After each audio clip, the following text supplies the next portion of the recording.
Olá, meus irmãos. Norberto Peixoto, mais uma vez falando do grupo de Umbanda Triângulo da Fraternidade para a nossa página no Facebook, Pérola de Hermetismo, para o canal no YouTube.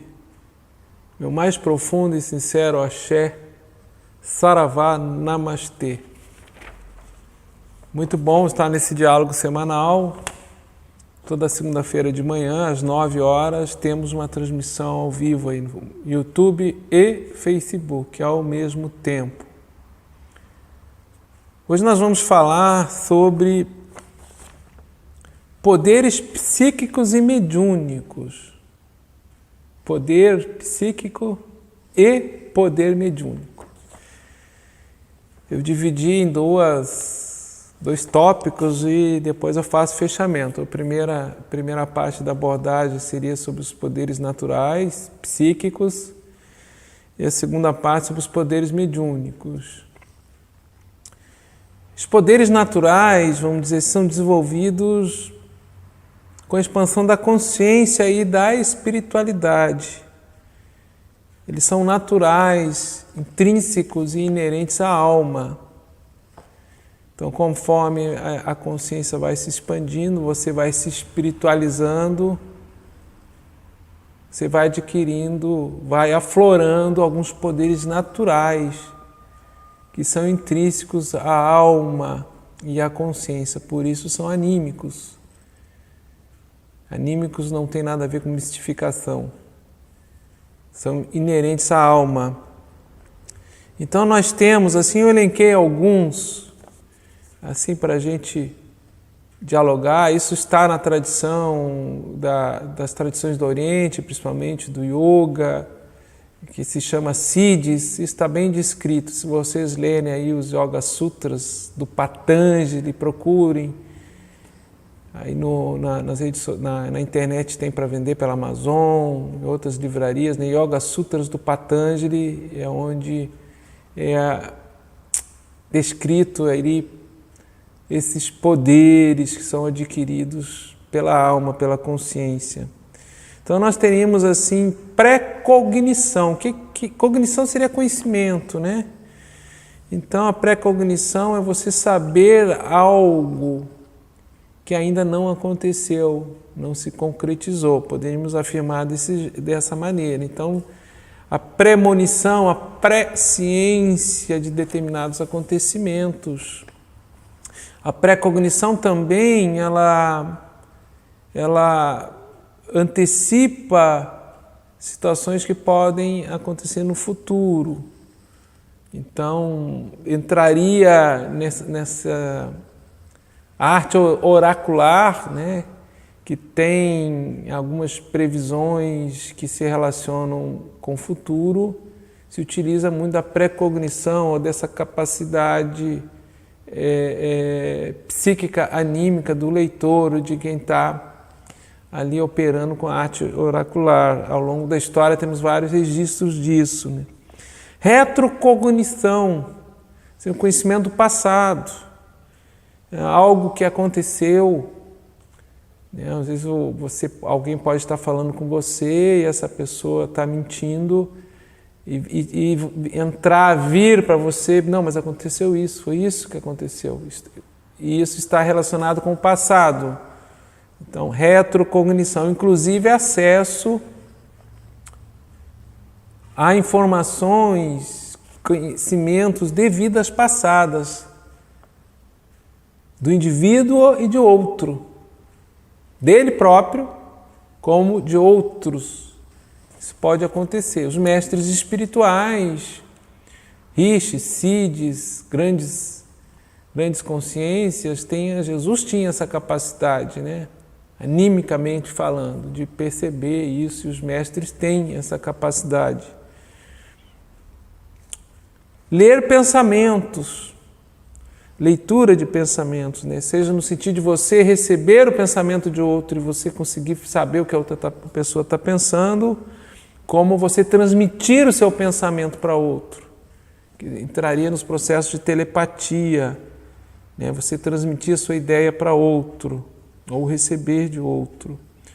O desdobramento natural, que é aquele desacoplamento do perispírito, do corpo astral, onde a consciência se desloca da consciência física ordinária, que utiliza os sentidos através do cérebro, se desloca para um outro veículo de consciência, que seria o corpo astral. Aí você tem a visão astral ou a audição astral, inclusive a visão à distância, né? E a audição à distância, também fruto do desdobramento, porque não precisa ser necessariamente só no plano astral, você ver à distância, né? Algo que está acontecendo no outro local e escutar. Então é um poder natural que a alma vai desenvolvendo. Obviamente que esses poderes eles não são estanques, eles acontecem simultâneos, né? Entrelaçados. Bilocação, estar em dois locais ao mesmo tempo, através de um desdobramento, ou até a materialização do corpo astral em outro local físico. Então você tem a capacidade de estar em mais de um local ao mesmo tempo. Você tem muitos relatos na literatura védica, na literatura do yoga. Materialização de objetos. Necessariamente isso não é um processo mediúnico. Nós temos uma referência na materialização de objetos, que é o Sai Baba. Vocês olham os vídeos de Sai Baba no YouTube, ele materializava com muita facilidade, né? E teríamos ainda outros poderes que não vem em caso elencar, levitação, ligada a poderes de animais, né? Aí mais com xamanismo, enfim, teríamos outros poderes. Esses poderes, se eles afloram tudo de uma vez só, o indivíduo pode ficar perturbado, se não for um processo natural. Por isso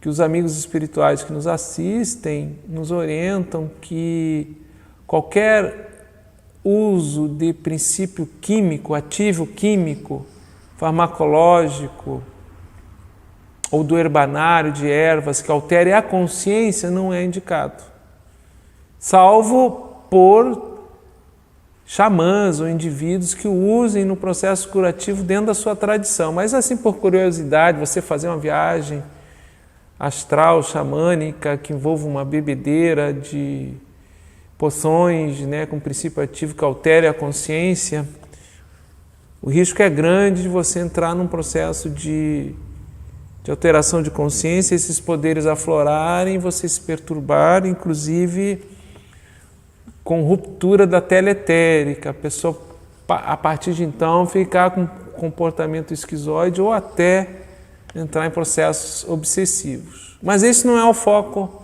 da nossa abordagem, né? O uso de estimulantes químicos que alterem a consciência.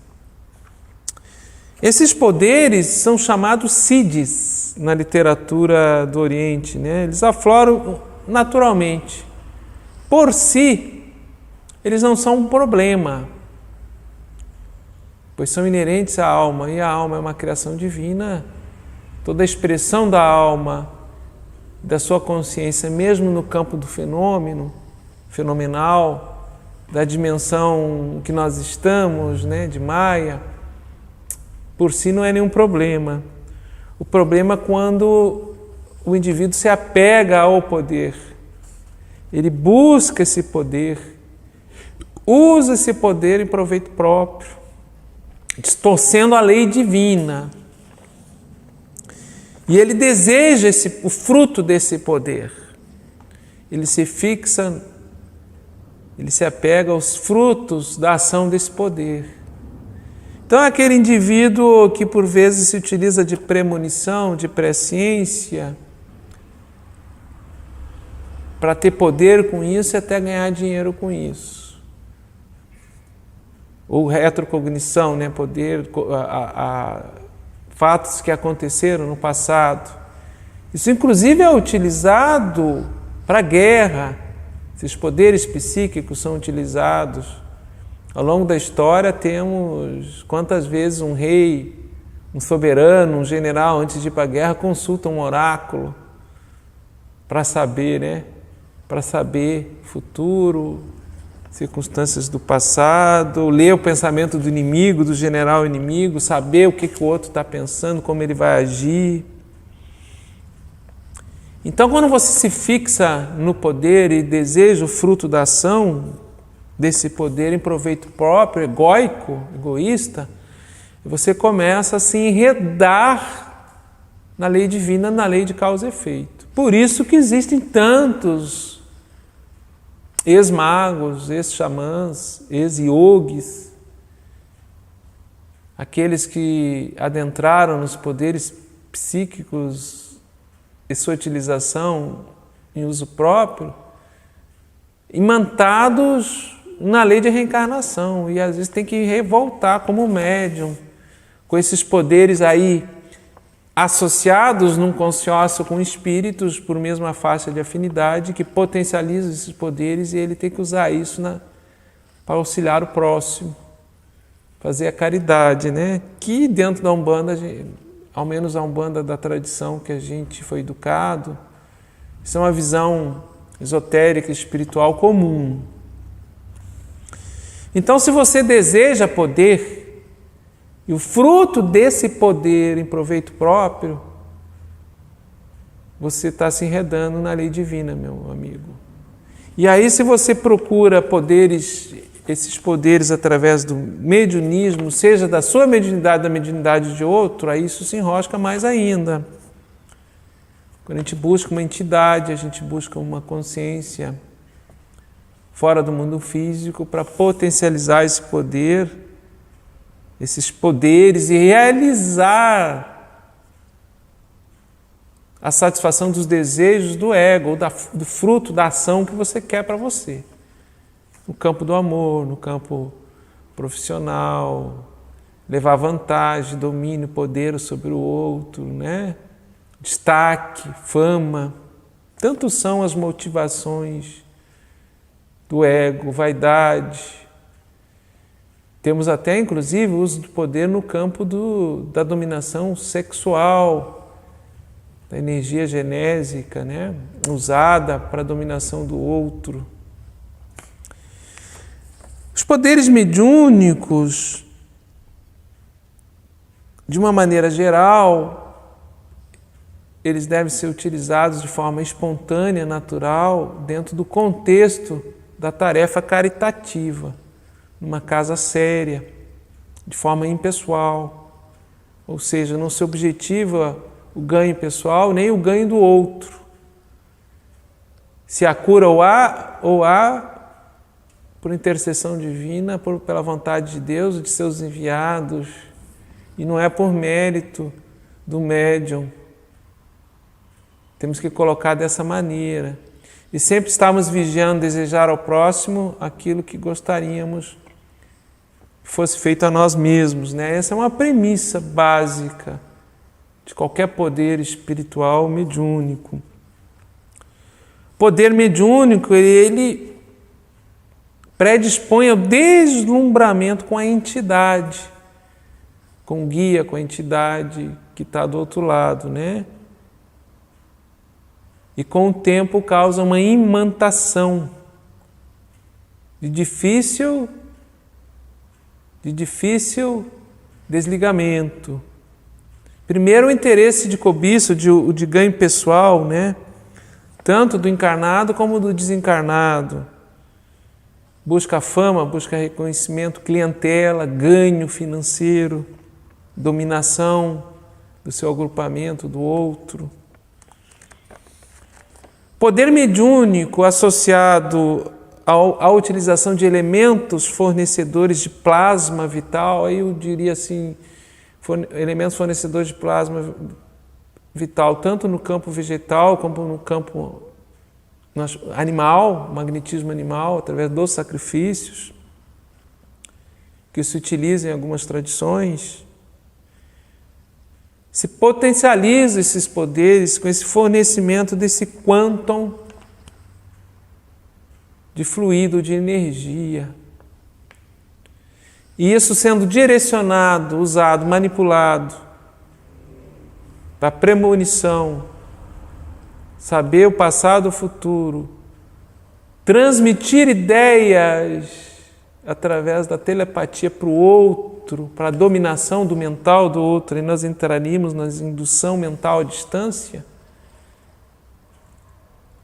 pensamentos parasitas que são induzidos no outro, utilizando-se desses elementos fornecedores de plasma vital que potencializam a força etérica do pensamento,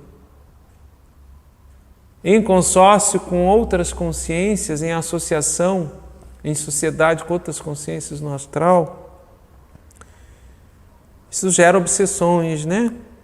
Assédios espirituais, os feitiços, as imprecações, né, de feitiços, invocações, que ainda são bastante utilizados no imaginário popular e no mediunismo, de uma maneira geral ainda se utiliza bastante. E quando eu falo feitiço, necessariamente não há necessidade de ter elemento vital, oferenda, que eu ofereço o plasma vital, né? Você pode estar fazendo um feitiço dentro de uma igreja que se diz evangélica, porque há indução mental à distância e implantação de pensamentos parasitas no outro através da capacidade, né, daqueles que ali se reúnem, de seus poderes naturais. Às vezes não há nem atuação de Espírito Santo ou qualquer deidade. Há sim consórcio entre encarnados que utilizam poder mental para indução à distância, criação de pensamentos parasitas, interferência na vida do outro através da implantação de ideias, querer dominar o outro, né? Adoçar, abafar, respeitando o livre-arbítrio. No campo do mediunismo, isto se potencializa e os efeitos são muito mais negativos do que positivos. Hoje nós vivemos uma banalização profunda da mediunidade, das tradições, pelo crescimento avassalador das mídias sociais, das redes sociais. Já falo sobre isso. Os poderes naturais são inerentes à alma. Os poderes naturais, psíquicos, que a evolução da consciência, a expansão da consciência vai aflorando naturalmente, são inerentes à alma. São permanentes e infinitos na evolução, a ponto da consciência se tornar co-criadora, um grande arquiteto do universo, criando estrelas, mundos e dimensões no infinito, dos diversos multiversos que existem na criação. Os poderes mediúnicos associados aí em associação, em consórcio, com entidades que estão no mundo astral, esses poderes são impermanentes. Impermanentes. Duram enquanto durar o consórcio, a associação, o fornecimento de elemento, de plasma vital, de intenções em reciprocidade. Mas a lei de reencarnação, a impermanência, ela impõe que mais cedo ou mais tarde o desencarnado vá encarnar sob pena de deteriorar o seu corpo astral, o seu perispírito, pelo magnetismo peculiar ao orbe, ao planeta. E o encarnado, o seu corpo físico vai envelhecendo, vai perecendo, ele vai desencarnar. Então esses consórcios, eles são impermanentes e geram profundas obsessões e compromissos com a lei de evolução, que não cabe aqui nós entrarmos no desembaraço disso, como se dá, mas isso por vezes exige várias encarnações. Quanto à banalização dos poderes mediúnicos, infelizmente, a gente vê isso por dentro das umbandas, nas redes sociais. Eu já falei isso em outros vídeos. E aqui eu falo com serenidade, com neutralidade, sem nenhuma aversão, sem nenhum apego ao passado. Uma constatação aqui no presente. Mesmo que antigamente esses saberes e conhecimento era passado dentro do terreiro, no contexto de confiança dos dirigentes, dos sacerdotes, cambonos mais antigos, com o único objetivo de auxílio ao próximo nas engiras. E hoje, isto está completamente banalizado. Pais e mães de santo que se dizem independentes, passando fórmulas, apostilas, para expandir os poderes naturais e mediúnicos dos indivíduos, sem qualquer alicerce ético, como era feito antigamente. Então não há saudosismo, sim uma constatação. E até uma certa decepção com o procedimento, vamos dizer assim, com a atitude, sem compromisso, sem responsabilidade com o aspecto espiritual de nossas ações. Vivemos tão pouco nesse mundo de Maia, é como se fosse um piscar de olhos na eternidade, onde os nossos atos estão gerando consequências num encadeamento cósmico que às vezes nós não temos noção.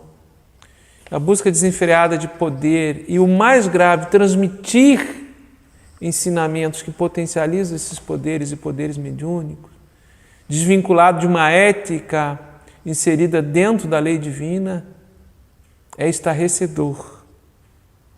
Graves consequências nesse processo de passar conhecimento, adquirir conhecimento de poderes naturais, psíquicos e mediúnicos, sem quaisquer pré-requisitos, qual não seja o pagamento.